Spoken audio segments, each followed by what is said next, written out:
The rain had finally stopped, leaving the country road glistening under the late afternoon sun. Jake Mitchell checked his watch for the third time in as many minutes. 4:47 p.m. His stomach churned. He was supposed to be at Morrison Industries 15 minutes ago for his performance review. After 3 late arrivals this month, his supervisor had made it crystal clear, one more tardiness and he was done. But as he'd rounded the bend 20 minutes earlier, he'd seen her. A pregnant woman in a bronze dress, standing helplessly beside a black sedan with its hood propped open. No other cars in sight, just endless fields and forest. Jake had slowed down, his internal debate lasting all of 2 seconds. His daughter Emma's face flashed through his mind. What if someone had driven past her mother when she was pregnant and alone? He'd pulled over. Now, kneeling on the wet asphalt with grease on his hands, Jake tightened the last connection on the woman's battery cable. There you go. Your battery terminal had come loose. Should start right up now. The woman, she'd introduced herself simply as Catherine, placed a hand on her belly and smiled with visible relief. I cannot thank you enough. I've been here for almost an hour. Everyone just drove past. Yeah, well. Jake stood, wiping his hands on his already ruined work pants. Couldn't do that. My late wife, she would have haunted me forever. He managed a small smile despite the anxiety gnawing at him. Catherine studied him carefully. You keep checking your watch. You're late for something important. Jake exhaled slowly. A meeting at work. Probably about to lose my job, actually, but it's fine. Some things are more important. More important than your job? Catherine's eyes were piercing, intelligent. My daughter's starting to understand what integrity means, Jake said quietly.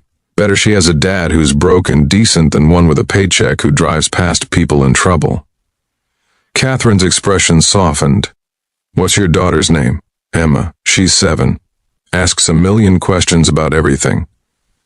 Despite his situation, warmth crept into Jake's voice. She's my whole world. After my wife died 3 years ago, it's just been us two against everything. Being late. Is this a pattern? Catherine asked gently. Jake's jaw tightened. Emma's been sick, pneumonia, doctor appointments, picking her up from school when the fever spikes. My supervisor doesn't care about excuses. He says I should plan better or find backup care. As if I have family in town, as if I'm not already doing everything I can. Catherine was quiet for a moment, then reached into her car and pulled out a business card. Take this. Come see me tomorrow morning at this address, 9 a.m. Jake glanced at the card. Morrison Industries, Executive Suite. His blood ran cold. Wait, Morrison Industries? That's where I work, where I'm about to be fired from. I know, Catherine said calmly. How could you possibly? Jake's eyes widened as recognition finally dawned. Catherine Morrison. The Catherine Morrison, owner and CEO of the entire company. Her photo was in the lobby, though he'd never seen her in person. She kept a low profile, rarely visiting the manufacturing floor where he worked as a machine operator. Oh God, Jake breathed. Mrs. Morrison, Catherine, she corrected. And tomorrow, 9 a.m., don't be late. There was a hint of warmth in her stern tone. Jake drove to work in a daze, arriving 40 minutes late. His supervisor, Derek Stevens, was waiting with HR. The termination papers were already printed. They didn't even let him explain. His badge was deactivated, his locker cleared, and he was escorted out within 20 minutes. That evening, Jake held Emma close as they sat on their apartment couch, sharing a budget dinner of mac and cheese. He didn't tell her about losing his job. Not yet. Daddy, why do you look sad? Emma asked, her small hand patting his cheek. Just tired, sweetheart. But I helped someone today. A lady who needed help. Emma beamed. That's good. Mama always said helping is the most important thing. She did, didn't she? Jake kissed his daughter's forehead, blinking back tears. The next morning, Jake wore his only suit, the one from his wedding, now slightly worn but still presentable. He arrived at Morrison Industries at 8:45 a.m., his stomach in knots. The receptionist seemed to expect him and directed him to the executive floor. Catherine's office was stunning. Floor-to-ceiling windows overlooking the city, elegant furniture, awards lining the walls. She sat behind her desk, no longer in a dress but in professional attire, her pregnancy still evident. "Mr. Mitchell, please sit." Jake sat, hands folded.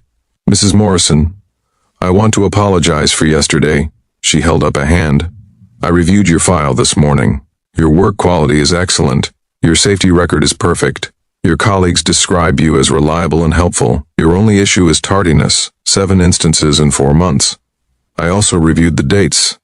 She looked at him meaningfully. "They correspond with your daughter's medical appointments." Jake nodded, throat tight. "Yes, ma'am. I also learned that you requested flexible hours or a shift change to accommodate Emma's needs. This request was denied by your supervisor without being elevated to HR or management. Is that correct?" "Yes." Derek said the company doesn't do special favors. Catherine's expression hardened. "Derek Stevens has been with us for 12 years.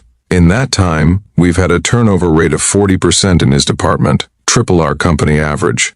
Yesterday, after terminating you, he left work 2 hours early for a golf game." She paused. "I've been planning to audit that department. You've accelerated my timeline." Jake didn't know what to say. "Here's what's going to happen," Catherine continued. "Derek Stevens is being reassigned to a position without personnel management.